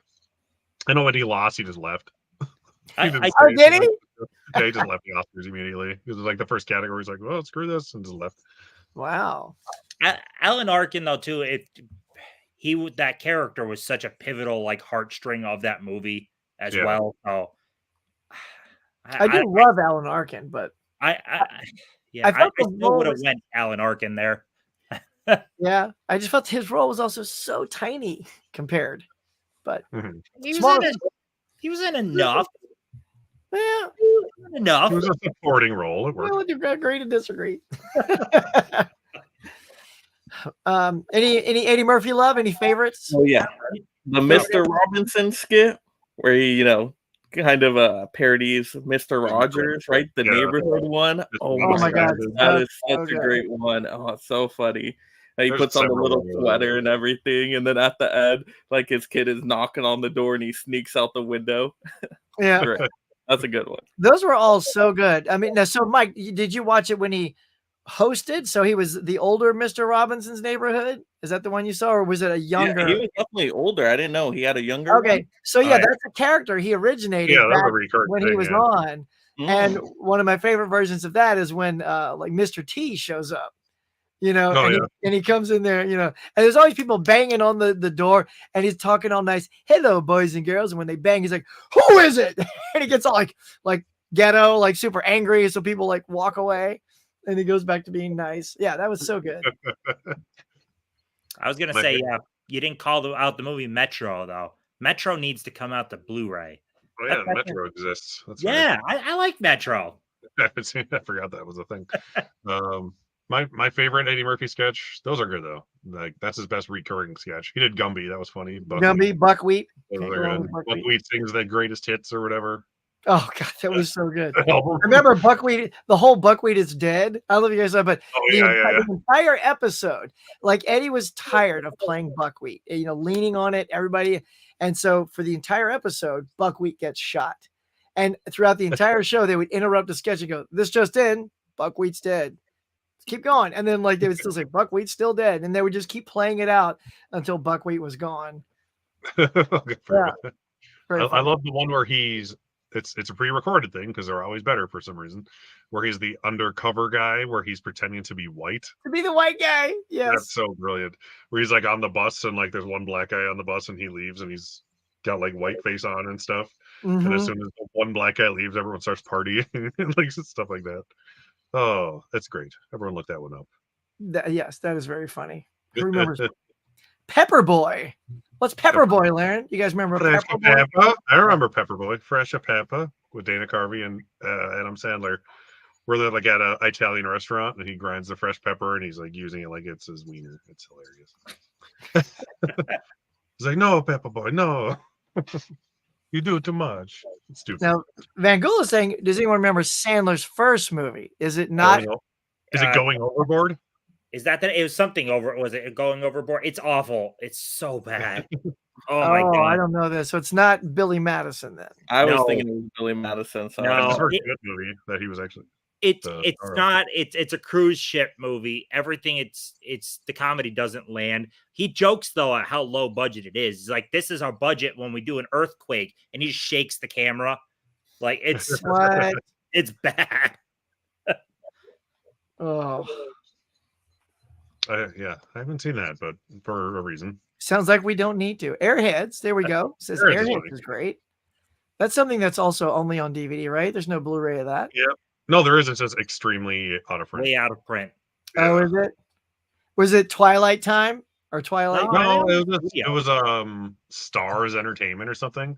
Because there's that and like Bedazzled, a couple of Brendan Fraser. Oh yeah, movies Bedazzled. Yeah, in yeah. the 90s or late early 2000s that were all out of print. They're super expensive now. It's stupid. Randy Quaid. Shitter's full. Yeah, it's just like all these people are just like, yeah, it's just Bang Bang. Thank you. That's the name of the That's a movie. great one. If you're getting into RDJ, yeah, I finally got that on Blu-ray. So excited. That's I want to see really that good. again.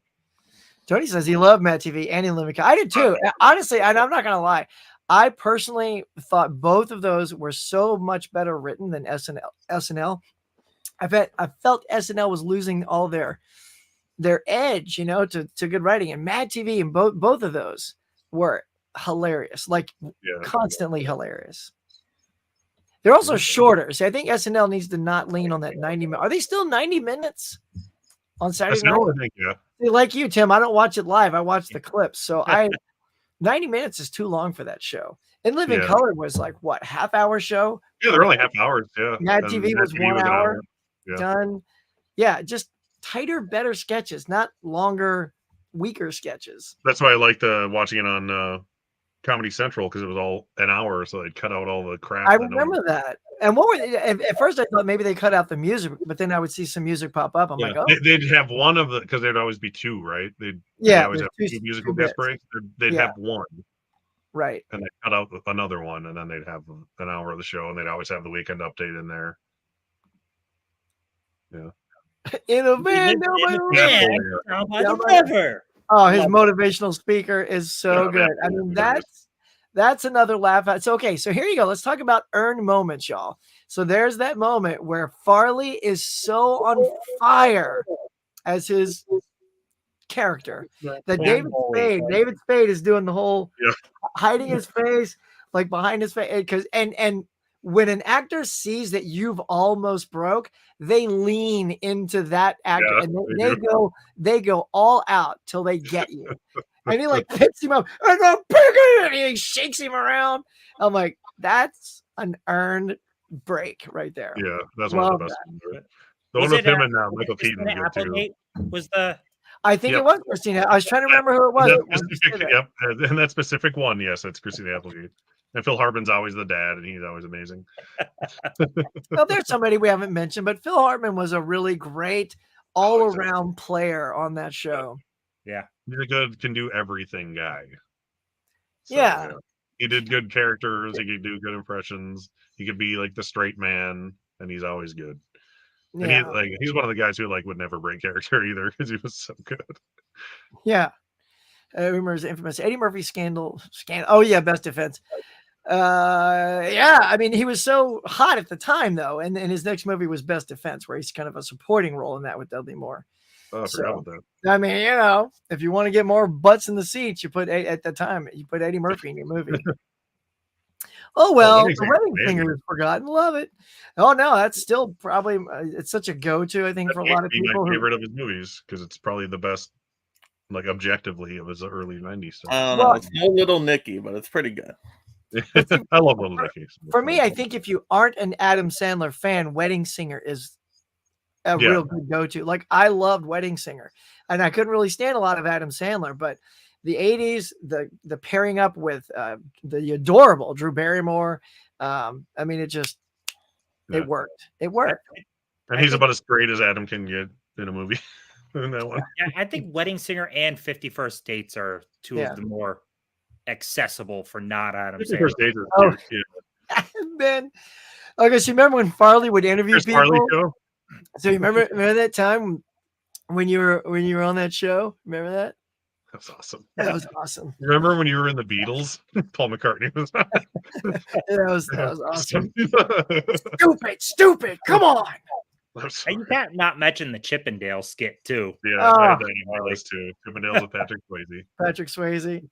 And then it was on the fence that he lost. He's like, so close. Yeah. It was tough. We had to bring you back for 6 tryouts or whatever it was. Yeah, there it is. A more muscular body, and I think that's what our customers are going to go for. It's like, I get it. He's like, you deserve it. My favorite sketch with Chris Farley, though, that I don't know if anyone remembers it. I don't know if it's pre-recorded or partially pre-recorded. It's a really awkward sketch, but it's the Schiller Vision hidden camera show. Do you remember that one at all? I don't think I saw that. It's supposed to be these are hidden camera commercials about decaf coffee, and it shows a guy in a restaurant drinking decaf coffee. He's like, "Hey, did you know you're drinking Colombian decaf coffee crystals?" And he's like, "Oh, it tastes like full-bodied regular coffee." That's the reaction we're hoping to get. And then it goes to Chris Farley drinking it. He's like, "Excuse me, sir, did you know you're drinking decaf coffee crystals?" He's like, "What?" Yeah, I said you're drinking decaf coffee. And he just like looks down at it and just slowly gets so pissed off. Like, why, you son of a bitch? Like freaking out and like beating up everybody around him. And Oh, it's that was amazing. great. His wife starts unracking, Farley's, slapping her around. yeah. I'll kill you. Oh, it's amazing. It just like escalates. Yeah, nobody slow builds like Chris Yeah. Farley. He just starts out like, what? Oh, I love it. The Hurley Boy with Adam Sandler is a good one too. Now, speaking of that, are we ready for the next segment, y'all? This is one I'm very, very excited about. And this is, ladies and gentlemen, play along. Okay, this is what we want to see. Everybody in the comments and the chats playing along because we want to hear what you have. I'm going to check where we're at right now. What we got? 23 watching. Caveman, how we doing on those likes, buddy? He always helps me keep it real. Oh, I turned my camera off. I thought that was intentional. Yeah. He's like, Boy, where are just... we? Click. There we go. Hang on, where's my camera? Oh, Lord. It's all part of the sketch right now, audience. Yep. We've prepared this. Enjoy the humor. My God. All right. So, hang on. And then Diner Lobster will appear. There we go. Boy, you just touched something on the desk and you lose your camera. I had to go to my second camera, y'all. All right. Well, let's just get back to it. We are now ready for dream casting. This is where we all put our little SNL brains together and we came up with what we would love to see as sort of that perfect go-to SNL cast. And I'm pretty excited about this. And I want to hear like why you guys picked the people that you picked. All right, let me get my graphic because I have graphics for each one of you guys. And Mike, because you're the only one that picked 7, so we're gonna start with you. So, yay, lucky number 7. Okay, so let me here we're gonna we'll pop it up. Here you go. Here you go. Here's some faces for you. There we go. Okay. Well, let's go with I wanted to get some classic ones and then some newer ones. So let's go with Kirsten Wiig. She's great. We've already talked about her a lot. So she's probably one of the funniest actresses on that. So how to go with her. Adam Sandler, already talked about him. He's fantastic. So yeah, how to go with him. Chris Farley, they're a combo. They got to sing together. They got to do all that. Bone Yang, he's more of a newer one. So that's why I went with him. Yeah. And then who else did I have on there? Yeah, you guys can hear me okay, right? Yeah. Yeah. Okay. Let's see. Pete Davidson. He's a newer one as well, but I think he's hilarious. So how to go with him. What else? Rachel Dratch as Debbie Downer. You got to have Debbie Downer in there. So. Rachel Dratch is great. Yeah. So yeah, I think they would be funny all together. They could definitely have a good sketch. And it's cool you put Bowen Yang in there. He's kind of like the superstar of the current group. Yeah, like, he's like the one I hear everything about, and I'm like, who's that? Yeah, I watched the one where they were like bugs, and they were like judging different bugs at the school, and he was like in this Daddy Longlegs costume, and he would come out and like dance and like super just would stand out as his bug character. And I'm like, yeah, that guy's pretty funny. Let's include him. Get some new people in here. And Keenan's been there forever. You got to have Keenan in there. He's been around so long. He's only been there for 20 years or so now. Exactly. So I'm like, Keenan needs to be there. I know, right? It's like 20 or 22 years. Keenan's like, yeah. It's amazing. He is a staple, and he doesn't look that much older. He like, he's like black. He's like 20 years old his entire life. Yeah. Even on all that, he looks 20 years old. He was 16. I applaud you, Mike, for Rachel Dratch. I think she's a good pick. I mean, the whole Debbie Downer by herself, that is a great character and one that everyone struggles to keep a straight face around. That's how good that character is. Even for herself, trying to keep it in, like, because you got to really pull it in and sell the face and not laugh. I mean, there was one with Ben Affleck that I think didn't make the cut. It was like during like the rehearsal, but it's more famous than the one that happened during the show because it was just so good. Hopefully that's on there. Yeah, that's a cool cast though. Yeah. Need to watch more of the newer stuff. Haven't watched it in a while. You really do. The current cast is still good. Yeah. I really haven't for a huge stretch. People are like, it sucks. It sucks. I don't know. I've always like, there are bad sketches, there are bad episodes, but as a whole, I've enjoyed it since I've started watching. Yeah. Part of the problem is that like it's so much like political stuff, and everyone just gets in a whiny mood over that. Which was even as a kid, it was always my least favorite thing. It's like, oh, this is during a presidential election time, so every sketch is about that. So none of them are funny unless and you're gonna get all those Trump sketches. Gotta get those. Yeah. So that's why I like the pre-recorded stuff so much in the commercials, because it's like it's funny no matter when you watch it. There's no timeliness to it at all. Yeah. Well, Derek, since you're doing that, we'll go to you. Here's your dream cast. Yeah. This was extremely hard. I had to cut several people. I had to put Chris Farley. He's my all-time favorite. He's the best physical comedian to ever be on SNL. And you got to have your funny fat guy. Everyone knows that. And he's way better than John Belushi. I don't care what anyone says. Will Ferrell, love him or hate him. I think his best thing he ever did was SNL. Like, people love his movies. Some people hate his movies. I like most of them fine. Except Strays, obviously, right, Tim? But Strays. But on SNL, he was like, it was a weird like transition period after the 1995 season when like Chris Farley and Adam Sandler and David Spade, or not David Spade, but a lot of those guys left, like Mike Myers and stuff. And then all of a sudden we had an entirely new cast in 1996, and Will Ferrell was like, who the hell's this guy? He's in every single sketch and he kills every single one of them, whether he's being a straight man or a weird character or the Spartan cheerleader or Robert Goulet or Harry Carey or whatever stupid character he's playing. He's always perfect in every single sketch. So I love Will Ferrell, especially on Saturday Night Live at the time. Threw Amy Poehler in there because I don't know, something about her. She is like a sketch comedy person. Like, she comes from that background more so than some of the other people, it seems like. And if you haven't seen the Upright Citizens Brigade, yeah, which was a sketch comedy show on Comedy Central for a couple seasons, she's in that with like 5 other guys, and she's amazing. That show's great. Everyone go watch the Enormous Penis documentary episode because it's the funniest thing ever. I threw Eddie Murphy in there because everyone knows you have to have your token black guy. So why not get the best, Eddie Murphy? Right on. Daryl Hammond, brilliant impressionist. Best Bill Clinton, best Al Gore you'll ever get. He's funny in everything. Sean Connery, fantastic.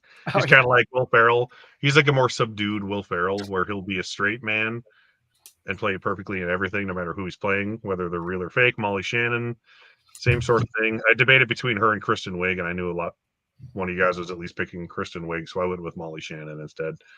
Dan Aykroyd, because nobody talks about the old crew ever, and he was my favorite person out of all the original cast. The Bassomatic blender sketch, the Fred Garvin male prostitute sketch, hilarious. Blues Brothers, obviously. And I got Kristen Wiig in there as well. She's so good. God, she's great. And Bill Hader is fantastic. Another great impressionist, but he can kind of play anybody and be weird and have funny voices. I don't know. He's just great. I try to get like him and Forte and everybody in there because like that 2007-ish period was perfect. So and as my weekend update anchor, you got to have Norm Macdonald. My favorite weekend update anchor of all time. R.I.P. You know, that's funny. I built mine and didn't necessarily think towards weekend update. That's not a segment I ever really care that much about, to be honest. Yeah, me neither, unless Norm's doing it. That's great. Kevin Nealon is amazing, though, too. I love Kevin Nealon. Yeah, I thought about that when putting mine together as well. But we are going to Tim next. So, Tim, here you go. Your dream cast. Which, my dream cast, if you look at it, is very heavily that, like, 2007 through 12 people, very heavily. So, Sandberg, Forte, Hader, Wiig, Sudeikis, all very, and Armisen. actually, geez, 6 of the people were very heavily with each other. Amy Poehler crossover in the first part of that. God, they all act together so much, and that's already the period I love the most, which is why I like cherry picked the people I love the most from the time period I love the most. They all add so much. So I was basically like, I'm building my dream one off of that time period, adding Cecily Strong from the newer seasons. She's not on anymore, but she freaking killed it. She was definitely one of the best people from the past 10 years. Always funny. Kyle Mooney, which I don't know how many people would put him on a list like that, but he has that super off the wall, weird ass comedy like A Lonely Island. His skits that he writes are so dumb. I love it. I love his stuff. And then to give some classic flair to it, Tim Meadows is awesome. Tim Meadows is he could be so straight faced at it, but his delivery is great. There's a skit, and I'm not the biggest Will Ferrell guy, but there's this skit where it's Tim Meadows is like the train conductor on a children's television show, and the 3 of the people have on like letters on their shirt, a K for kindness, a U for unity, like that type of thing. And Will Ferrell comes out wearing an F. And there's FUCK, and they're all trying to stand together in that order, but they don't realize what it's spelling. And the whole skit is Meadows trying to stop them from spelling. It is so freaking good. Meadows killed it all the time. He's love fantastic. That guy. So this is, it feels kind of cheating where I took like 6 people from the same time period, but that's how I love that time period. Like, I do too. Yeah, I mean, if that's what calls to you, that's a great cast. That's when I was watching it a lot too. Like outside of like when I was watching it in the 90s, I was watching it when the digital short things was new with Hader and Forte. I love Will Forte too. Hader is Pat. Hader could be the straight man so easily, but then what's his character's name where he plays him on Weekend Update often? Stephon or whatever. Right? Yes. Oh my God. So he could play the straight man well, but he could also play some off the wall characters.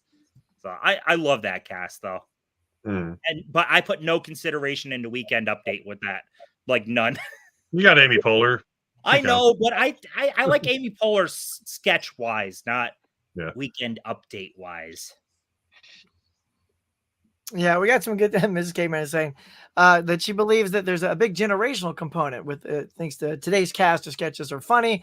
I know many people from my generation think the original cast is best. Some of today's shows are funny, but yeah, it's true. It's sort of like when you grew up with it, if the writing was good, As long as you're not watching it when Robert Downey Jr.'s on there, you're good. Right? Who remembers any of those sketches? But yeah, that's a very, very strong cast. Well done. All right, let's see. One more left. Here we go. All right, so y'all, I had to, and down to the wire, I kept changing this. I think you guys would get to this. Is really hard to put together, but mine came into this. I also brought Eddie Murphy into mine. I thought about Joe Piscopo, but by cracky, you got to get some color on your cast. And yes, can't go wrong with Eddie Murphy. He just lights up the screen. He owns it. He brings such talent. And Dana Carvey, man, I love Dana Carvey. I think he's super versatile, great at impressions, one of the best. And just his aura on stage. It's even when he's just in sketches and he's kind of just playing an everyman, he's good at that too. Like for me, even better than like Phil Hartman. And so I just wanted to get Dana in there.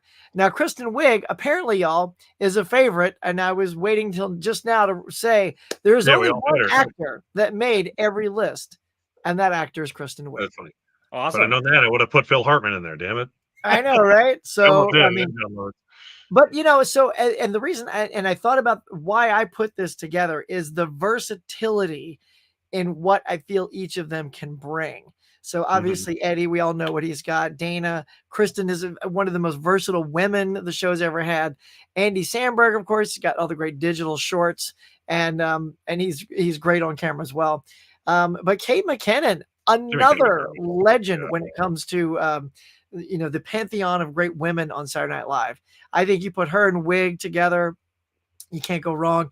And I also added Tina Fey. I saw a lot of Amy Poehler love, and I realized that Tina was one of the best writers they had. And when her and Poehler would do Weekend Update together, Yeah, they were good. it would be really good. Like, I'm with you, Tim. Sometimes Weekend Update wasn't my bag. And then like now I kind of I like Weekend Update, but I'll get to it in just a second. Bill Hader, what everybody said, he's a fantastic impressionist. You can't go wrong with just his skills. He's so funny. Like I would just laugh watching him do impressions. I'm not, again, Stefan, always trying to keep him in check, by the way. It's like he would almost cause himself to break because he's laughing himself all the time. So outlandish. And from the original cast, I chose Gilda Radner. This, I went round and round with all the women in there, but I really feel that Gilda is the one that had all those characters like Rosanna Dana, Lisa Lupner, like that people were like, you've got a good character when people are quoting your stuff the next day at the office and stuff like that. And other than Coneheads for Jane Curtin, I didn't remember a lot of like quotes and stuff. So yeah, I mean, she was just phenomenal. There's a great documentary on Gilda Radner. I think it's just called Gilda. If you guys haven't seen that, it's phenomenal. Jason Sudeikis, another versatile guy, super likable too, great charm. Let's go, Ted Lasso, he's so good. And speaking of Weekend Update, I chose Colin Jost because I think he is why I like it. I think Michael Che, honestly, y'all, when I watch it, I feel like he's disconnected. Like he looks like he's kind of like uncomfortable sometimes, like in his face. I'm like, is he? Like Jost, no matter what you throw at him, he's got the big smile. He sucks it in. If he's embarrassed, he takes the hit. When they're reading each other's jokes, he absorbs all the racism that Michael Che writes for him. Do you know what I mean? Like, but Che's always feels just a little like he's uncomfortable. I guess is the best way to describe it. That's fine. But Jost, I think, is fantastic. I also considered Seth Meyer. I like him a lot. Dennis Miller, but I eventually just sort of landed on him as one of the newer characters. So I think he's good at that. I don't see him much in sketches. Do they even pretty much all he does at this point, I think. He's been on there for like 10 years now, too. It's crazy. So yeah. So that's my list, y'all. I love that Kristen Wiig went on all 4 lists, though. Yeah. She was a superstar. Back when I was watching, her and McKinnon were like the 2 newer female actors on there that I like the most for sure. Yeah, when McKinnon announced she was leaving last year, I was like, damn, that's a hit. Like, McKinnon was the star, but Bowen Yang has really taken that like kind of over the top character that McKinnon would play and is playing that really well now. So he's kind of taken her spot now. Yeah, he's the guy I've heard of like the last like 4 years or so being like. They're using him a lot now, though. Like he's in basically every single sketch. Nice. Yeah, I need to watch some more newer SNL. I basically watched almost all of it until like 2010. Almost completely stopped. All right, guys. Now I have something special for you guys before we move on to recommendations. Now this has been a lot of fun. If you guys, speaking of recommendations, if you watched our here, let's do a little pimping out of our show. Let's see if I pull up the right one. I think it's this thumbnail. They're so tiny. We had a recommendation episode where we recommended all these great movies to each other. Great, and I put air quotes around some of those. And for these guys, we also wanted to start doing some fun things on here. And I decided to do a small one, if you will. And I'm going to show you what I'm talking about. Hang on. See if I pick the right. Here it is right here. All right, guys. So tonight we're going to do a very mini, if you're ready for it, bracket tournament. Yeah. We're doing a bracket tournament with our recommendations. I thought about like a much bigger one with all the like try to grab, but we're starting small. I wanted to just do a little something for you guys to get sort of the juices rolling on these brackets. I think they're a lot of fun. Yes. It would have been fun to do. Maybe one night we can do just a massive one to see which actor and which movie like ends up being the best SNL movie of all time. Yeah. But until then, we're gonna go ahead and just do our recommendations and see who wins best movie from that. Guys, I'm excited. Let's hear what you think. Derek, these two movies. Well, you're hurting me right here because you put mine together. I like Almost Heroes more than Black Sheep, and most people don't. I like that. Tim? Black Sheep. Black Sheep, yeah. Mike? Black Sheep sucks, so Almost Heroes. Oh, okay. Well, I was afraid we were going to have to go to the comments because I also want Almost Heroes for all those things that we talked about during the great recommendations. It has all those great characters. And Tim, you even reminded me how many great side characters there are in that movie. And I'm like, oh yeah, they were pretty good. Did well. And that's why I sort of pit Farley against Farley to see where if that lay. I actually thought that was going to be a tie in that. So the comments, you're going to have to help us. If we tie one of these, you're going to have to break the tie. So, but this time, Almost Heroes. Okay, let's go. Pop Star and Dirty Work. Pop Star. Pop Star. Mike. This is a tough one. Oh, gosh. Is it? I'll go Pop Star. Derek. I'll just be the one person to say Dirty Work because I like it a lot. Yeah, damn right, because it's Pop Star, baby. Pop Star's great. All right, we got sort of the dramatic stuff here. We got Gifted and Uncut Gems. Yeah, look, I'm not going to make it easy for you. Mike, we start at the bottom, bud. Come on. Well, it has to be Uncut Gems, but one of your favorite movies of all time. Yeah. Tim. It's Gifted. I haven't seen Gifted, but Uncut Gems is really, really, really good. And I doubt Gifted is as good or as original as it. So Uncut Gems. All right. And guess what? I have the exact comment as Derek. Literally all those words. So, yes, Uncut Gems. Okay. When's that? Now it's Almost Heroes versus Pop Star. I think we kind of know, right? Pop Star. Almost Heroes, everyone else can go Pop Star. Okay, wait, I couldn't hear it except Tim's Pop Star. Derek, what did you say? Just to be different. I'll just say Almost Heroes so everyone else can say Pop Star. And Mike, you said Pop Star. Pop Star, yep. Thank God. So, Derek, what are you trying to do to us? All right, Uncut Gems against Pop Star. I'm just going to go Pop Star right out of the gate. Pop Star. Uncut Gems. Yeah. As far as like what I'd rather rewatch right this second, I'll go Pop Star. There it is. All right.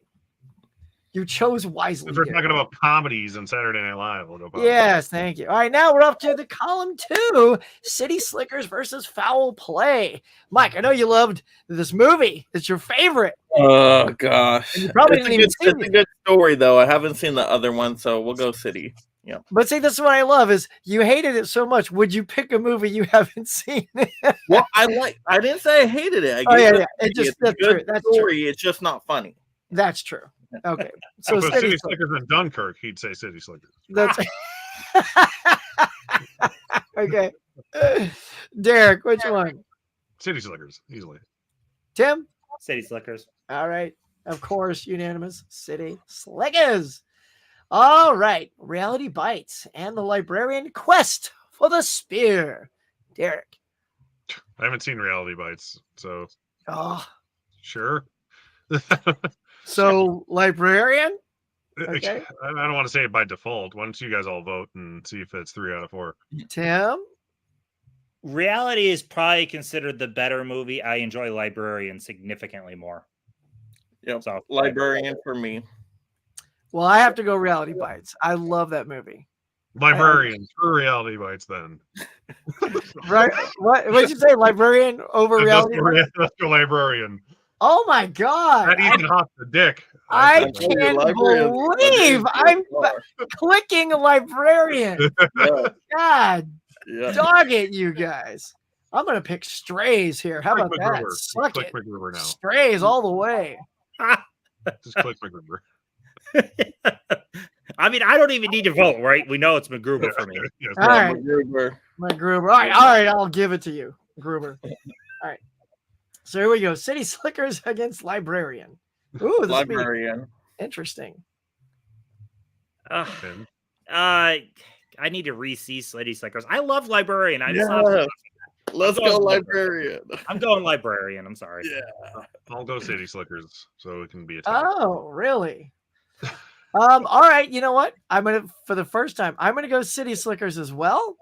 And we're gonna have the audience who's watching right now start typing City Slickers versus Librarian. You have to pick the winner from this column. And This massive Billy Crystal movie or this TV movie? For those of you who don't know, The Librarian is a television film. From Tim, you might be TNT. surprised. People are like, ugh, City Slickers, boo. I thought it'd be Come on, good. Tony. Tony's the first to chime in. We got to get at least, a handful of, look at that, kitten paws. Also, 2 City Slickers. Do I hear 3? Do I hear Who 3 you City heard of, Slickers? or The Librarian? Does anybody say Librarians? Librarian City Slickers. Go once, twice. Come on. Yes, Stacy! librarian. City Slickers. All right. Look, the tension's building. Dun, dun, dun. We have 3 for City Slickers. 4 Lawrence and City Slickers. 2. Oh, Librarian. 42. Retro Dude says Librarian. Oh my goodness. All right. We'll give another 30 seconds. See what happens here. Right now, To it's be 4 to honest, 2. I'm surprised Librarian's in contention. I love Librarian though. I don't care that it's just a TV Indiana Jones movie. Oh my God. Almost here, Derek. All right. Let's see. Librarian. Okay, it's tied. City Slickers now gives us 5-4. I think we're gonna call it 5-4. Librarian Really? put up a fight. I mean, can you believe? That's amazing. Giselle, well done. All right, City Slickers. Wow. I mean, by the skin of its teeth. Jack Palance here. There you go. All right, but now you got City Slickers versus MacGruber. I think I know what you guys are gonna go. MacGruber, I am 100 million % MacGruber here. MacGruber. Yep. Derek? MacGruber. This has been one asshole of a day, so I'm going for MacGruber. I still can't go with the sex scenes. MacGruber. So This is a fucking asshole. wow, look at this. 2 of my recommendations have come down to the end. Pop star, almost said porn star. Pop star versus MacGruber. These are legit 2 of my favorite comedies, like ever. Oh, I'm just gonna start and say for me, pop star, because that's how I voted in my thing, just to get it out of the way. I would 100%. I mean, I'd watch both again, but in an instant, I'd watch pop star again. So that's 1. I would go MacGruber because MacGruber is funnier. So I disagree. I think I lean MacGruber more. I love them both. I think I lean MacGruber. Derek, don't let me down. Come on. Sorry. No, damn it. MacGruber is funnier. Ah! Faux documentaries always feel longer than they are, even when they're good. MacGruber is funnier. Well, there it is, y'all. From the night of recommendations, Best movie ever made. MacGruber is the winner. MacGruber. I built the C4 by hand. MacGruber. The movie my wife just cannot understand why I like it so much. MacGruber. It's so good. I swear, no matter how many times I keep watching it, I laugh at the same spot. Just as hard. Yeah. Never ever say never ever. That's what I say. Well, I hope you guys like that. I knew it'd be fun to kind of do a little SNL I'm just glad tournament. MacGruber won because I didn't think that would happen. Stacy, Ben, we didn't get a chance. Never stop. MacGruber beat Uncut Gems. What is wrong with this world? That's all I have to say. But it also beat Strays, so put that into perspective. Yeah. It's not best movie. It's best, I don't know. Yes, the winner from that tournament. I don't know what it is. Oh, that was a lot of fun. That's how I wanted to end this. Guys, that's going to do it. We're just going to now lean into our recommendations for each other. It is now, bam, recommendations time, where we give each other the next round and theme for the next Collectors Club. Derek, take it away. Tell them the theme first, and it's going to be on your channel, right? Yeah, it is on my channel. We don't know when. We'll figure that out. But it's May, so we're doing Memorial Day movies. So horror movies essentially for Memorial Day. Memorial May. Is that too many Mays? Oh but yeah, work on the graphic. horror movies for Memorial Day. So here is my recommendations for y'all. Tim, I'm going to give you the most Tim movie I saw in 2023, The Zone of Interest. I love it. If you haven't watched it yet, you'll love it too. Huck, you're getting All Quiet on the Western Front from 2022. Glorious movie. Mike, you get Rescue Dawn, starring the immaculate Christian Bale and Steve Zahn from 2006. Fantastic Vietnam movie.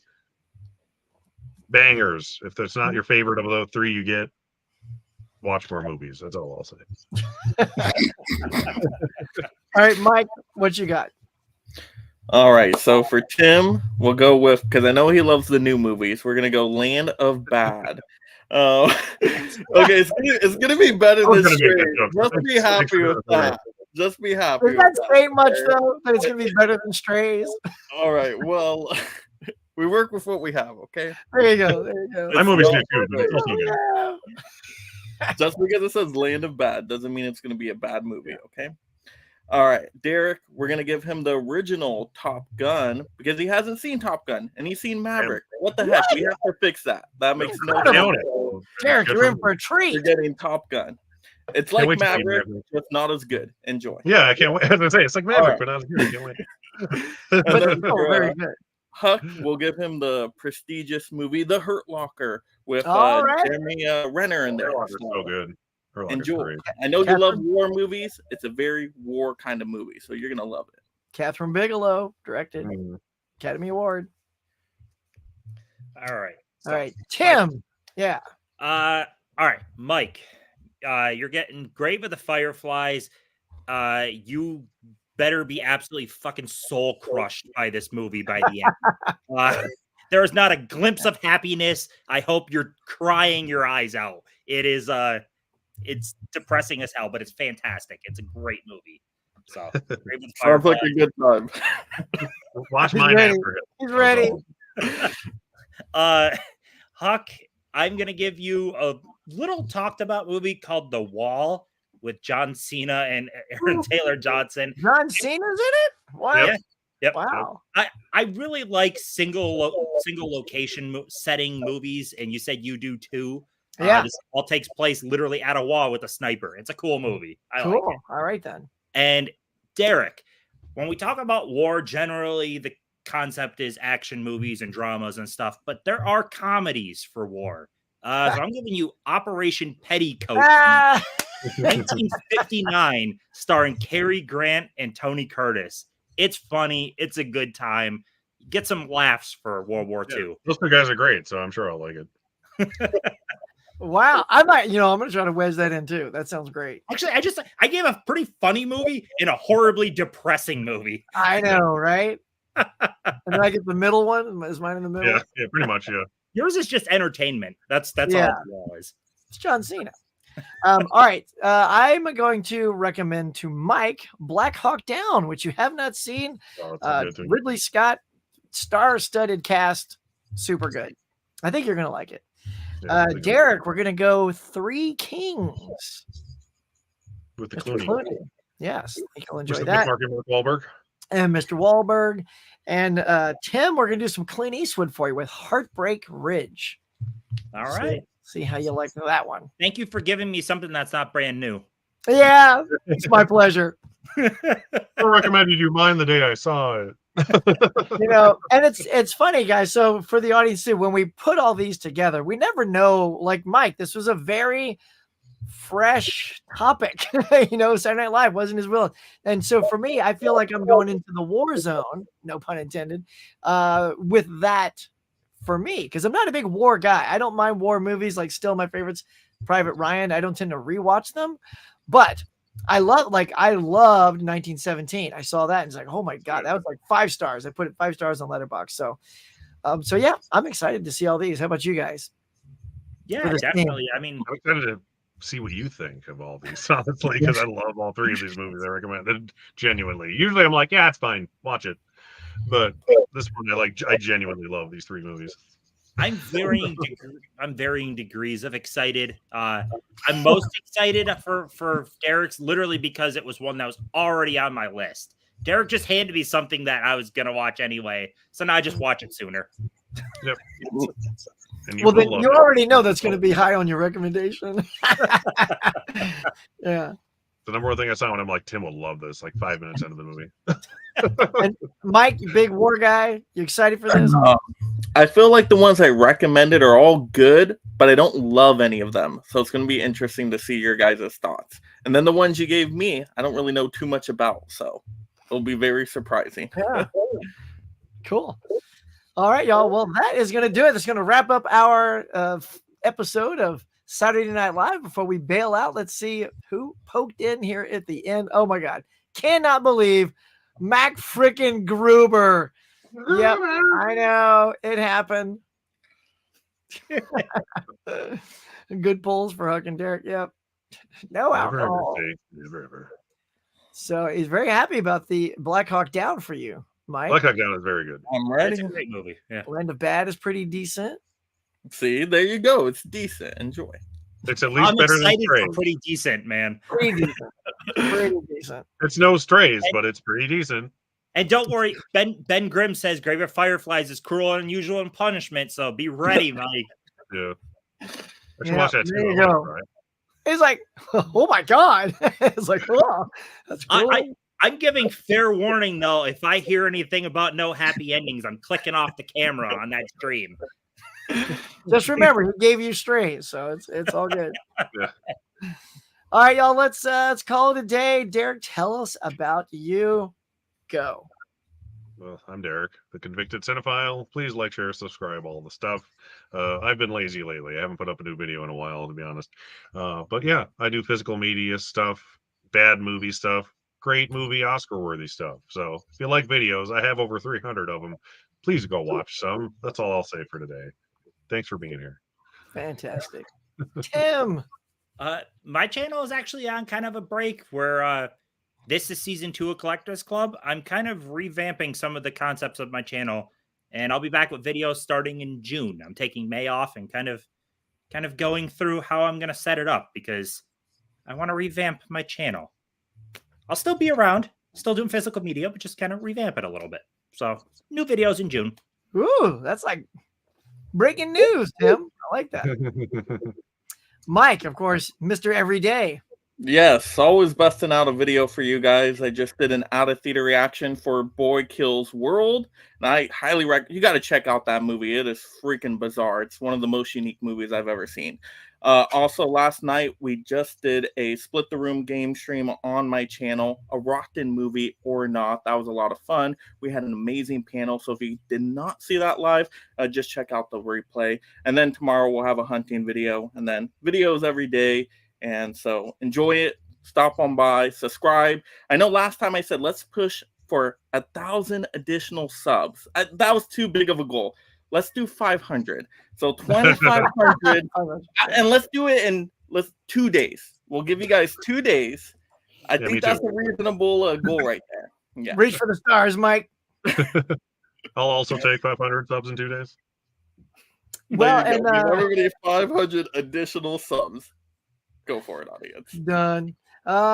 It's been a little quiet here too. I got sick this week. I had to cancel my first morning mug due to illness. I think I've only missed one other one when I was on vacation. But I'm back. My throat was gone. I couldn't talk. But I'm gonna have 2 great co-hosts. I'm gonna have Laren and David from the 4K Lowdown as my co-host on Tuesday morning. It seems like everything's back to normal. I rested myself for tonight so we could have a good show. So that's what I got coming up. So stop on by Monday morning and then, see what we make after that. But that's going to do it, y'all. Thank you so much for being here. To everyone in the audience, thanks for playing along and helping out our tiebreaker. Kudos to MacGruber, who apparently is the greatest one from the night of recommendations. That's going to do it. So we're going to see you next month for the war theme on Derek's channel. Till then, you guys have a good night. Bye, everybody.